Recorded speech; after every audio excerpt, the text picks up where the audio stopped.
Hello everyone. आज आपण बनवणार आहे गाजरपासून लाडू. तर त्याला लागणारे साहित्य बघूया. 3 मोठे साईजचे गाजर घेतले, 4 चमचे साजूक तूप घेतलं, 4 चमचे साईचं दूध आणि 4 चमचे रवा घेतला आणि 4 चमचे पिठी साखर घेतली. कोणाला जास्त गोड आवडत असेल तर तुम्ही जास्त प्रमाण वाढवू शकता, पण मी 4 चमचे घेतली आणि 3 वेलदोडे घेतले. आता आपण गाजरची साल काढून घेऊया.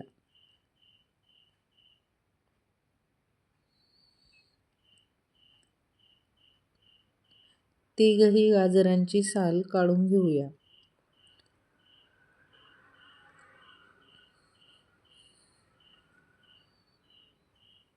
साल काढून झालेली. आता आपण गाजर किसून घेऊया.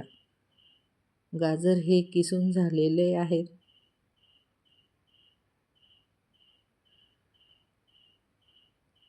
आता आपण गॅसवर कढई तापवून घेऊया.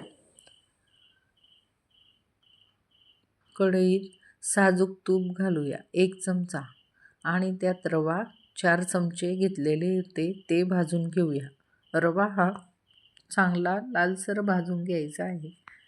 जसा आपण रवा या शिऱ्याचा भाजतो तर सेम तसाच भाजायचा आहे, जेणेकरून लाडू बनवताना चव लागायला हवी. आता आपण रवा भाजत आला आहे तर आपण डिशमध्ये काढून घेऊया. त्याच कढईमध्ये आपण परत साजूक तूप घालूया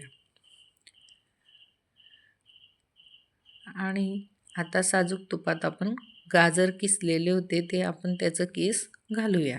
आता साजूक तुपात गाजरचे किससुद्धा आपण चांगलं प्रकारे फ्राय करून घेऊया.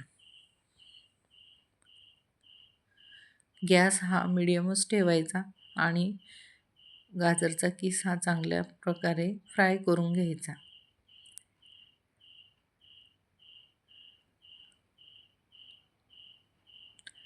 गाजरचा किस जसा जसा शिजत येईल तसं तसं त्याची क्वांटिटी ही कमी होत जाईल. त्याला आपण कमी गॅसवरच भाजत राहावं लागेल.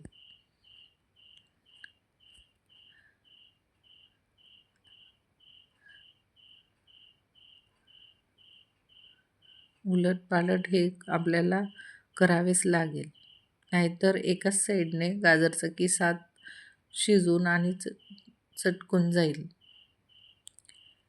कमी गॅसवर हा हलवा भाजत राहावे लागतं.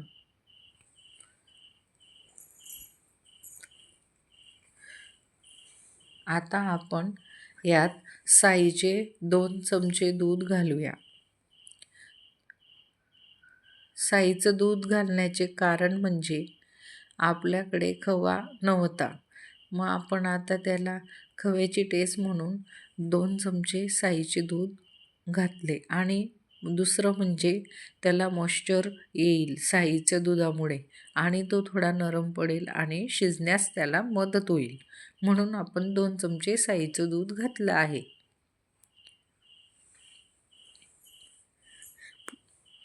दूध हे पूर्ण मिक्स झाल्यानंतर परत अजून 2 चमचे साईचं दूध घातलं आपण, कारण गाजराला मॉइश्चर आलं की गाजर बऱ्यापैकी शिजून जाईल, म्हणजे थोडं कच्चं राहणार नाही. त्यांना पूर्णपणे मिक्स करून घेऊया. आता बऱ्यापैकी मिक्स झाल्यानंतर झाकण झाकून 3 ते 4 मिनटं आपण राहू देऊ. आता आपण परत चेक करू की गाजर हे शिजले आहे की नाही. बऱ्यापैकी शिजून गेले तरीसुद्धा आपण थोडा वेळ अजून फ्राय करून घेऊया.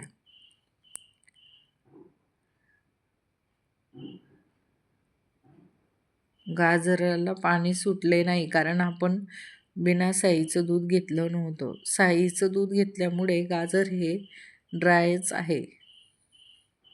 परत 2 मिनटं झाकण झाकून शिजवून घेऊया. गाजर हे बऱ्यापैकी शिजत आलं आहे. तुम्हाला दिसत असेल की गाजराच्या केसाचा रंगसुद्धा बदल झाला नाही आहे, कारण आपण त्याला कमी आचेवर भाजत आलो आहेत आणि तुपात अगोदर ड्राय भाजून घेतलं होतं. त्याच्यामुळे त्याचा रंग जशाचा तसा दिसत आहे.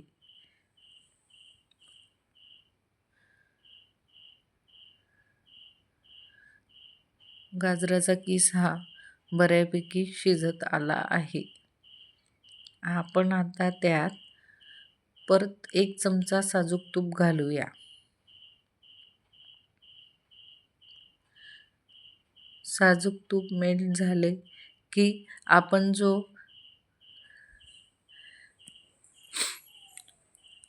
जो रवा भाजला होता तो आता त्यात टाकूया. रवा टाकल्यानंतर आता पूर्ण गाजराच्या केसमध्ये मिक्स करून घेऊया. पूर्ण मिक्स होऊस तर आपल्याला पूर्ण चाळावी लागेल. जोपर्यंत गाजराच्या केसाचा रंग रव्याला लागत नाही तोपर्यंत मिक्स करत राहायचे. आपण याच्यात कोणतेही फूड कलर वापरलेले नाहीत. गाजराचाच रंग रव्यालाही येत आहे कारण ते पूर्ण मिक्स होत आहे. जसजसं आपण मिक्स करू तसं गाजराचा रंग रव्याला येत आहे. आता पूर्णपणे गाजर आणि रव्याचं मिश्रण एकत्र झालं आहे. आता आपण गॅस बंद करून देऊया. आता आपण मिश्रण एका ताटात काढून घेऊया.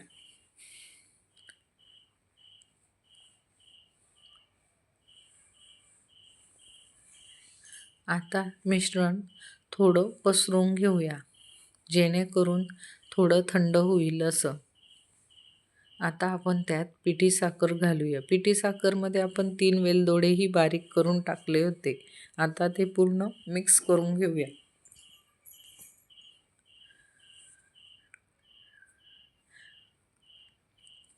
गाजराचं आणि रव्याचं मिश्रण आणि पिठी साखरचं मिश्रण हे आपण पूर्णपणे मिक्स करून घेऊया. याच्यात आपण 3 वेलदोडे पिठी साखरमध्ये दळून घेतले होते. मिश्रण आपण पूर्ण मिक्स करत आहोत. तसं बघतायत की मिश्रणाला चमक येत आहे कारण आपण पिठी साखर टाकल्यामुळे पिठी साखर ही मेल्ट होत जाते आहे, म्हणजे विरघळत जात आहे. आता आपण लाडू वळून घेऊया. लाडू हे छोटे छोटे वळून घेऊया. हे लाडू आपल्याला गणपती बाप्पाच्या प्रसादासाठी सुद्धा आपण बनवू शकतो. दिसताय ना लाडू मोतीचूर सारखे. हे लाडू पाहून कोणीही म्हणेल की मोतीचूरचेच लाडू आहे, पण हे मोतीचूरचे लाडू नसून हे गाजर आणि रव्याचे लाडू आहे. रेसिपी आवडल्यास लाईक करा, सबस्क्राईब करा आणि शेअर करा. थँक्यू.